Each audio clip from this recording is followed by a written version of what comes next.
तो सबसे बड़ी खबर राज्यपाल से जुड़ी हुई है, उस पर बात करते हैं। चुनाव आचार संहिता उल्लंघन मामले की बात हम कर रहे हैं। पीएम मोदी के समर्थन में बयान देने पर चुनाव आयोग ने राज्यपाल को आचार संहिता के उल्लंघन का दोषी माना था और इस मामले में पहले राज्यपाल के इस्तीफे की संभावना थी और जम्मू कश्मीर के गवर्नर सत्यपाल मलिक को चार्ज देने की चर्चा थी। लेकिन अब शायद गृह मंत्रालय में पुनर्विचार हो रहा है और राज्यपाल कल्याण सिंह को एक चेतावनी देकर छोड़ा जा सकता है, क्योंकि पश्चिमी उत्तर प्रदेश में लोधी वोटर्स का बड़ा असर है और कल्याण सिंह उस पर दबदबा रखते हैं। उत्तर प्रदेश की सियासत के लिए कल्याण सिंह को बहुत अहम माना जाता है और ऐसे में चुनाव से कुछ दिन पहले कोई गलती नहीं करना चाहती है बीजेपी, केंद्र सरकार, और ऐसे में इसलिए कहा जा रहा है कि फिर से विचार किया जा रहा है। तो चुनाव आयोग ने राज्यपाल को दोषी माना था चुनाव आचार संहिता के उल्लंघन को लेकर, जिसको कांग्रेस ने भी एक बड़ा मुद्दा बनाया था और इसके बाद राज्यपाल के इस्तीफे की संभावना जताई जाने लगी। चर्चा ये होने लगी कि जम्मू कश्मीर के गवर्नर सत्यपाल मलिक को चार्ज दिया जाएगा, लेकिन अब शायद गृह मंत्रालय में पुनर्विचार हो रहा है, ये जानकारी मिल रही है। राज्यपाल को छोड़ा जा सकता है एक चेतावनी के साथ।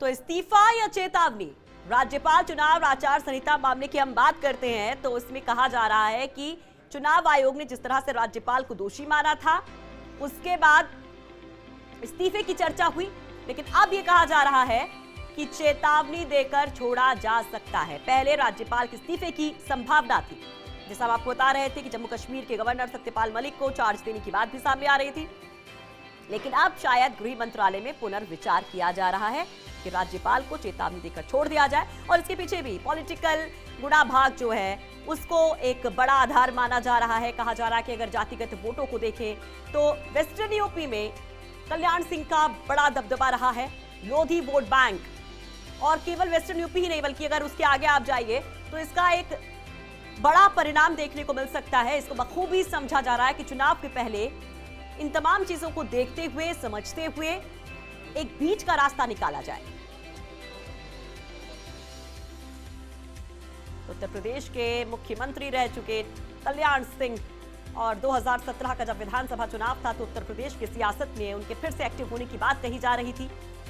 हालांकि उनके बेटे वहां पर एक्टिव हैं, अलग पार्टी भी बनाते हैं बीजेपी से जाकर के, लेकिन फिर से वापसी होती है अगर उनके पूरे सियासी सफर को हम देखें तो। लेकिन बड़ी बात यह है कि आजकल क्यों चर्चा में है कल्याण सिंह। एक बार वो बयान आपको सुनवाते हैं कि किस तरह से राज्यपाल कल्याण सिंह ने ऐसा कुछ बोल दिया जिस पर हंगामा शुरू हो गया।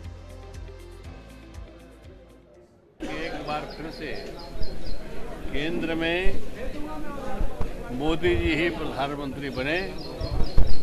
मोदी जी का प्रधानमंत्री बनना ये देश के लिए आवश्यक है, समाज के लिए आवश्यक है। आपकी भावनाओं से हम अवगत हुए, इससे ज़्यादा और कुछ हम नहीं कहना चाहते। पार्टी के कार्यकर्ता हैं, पार्टी ने जो निर्णय कर दिया है हम उसका सम्मान करें।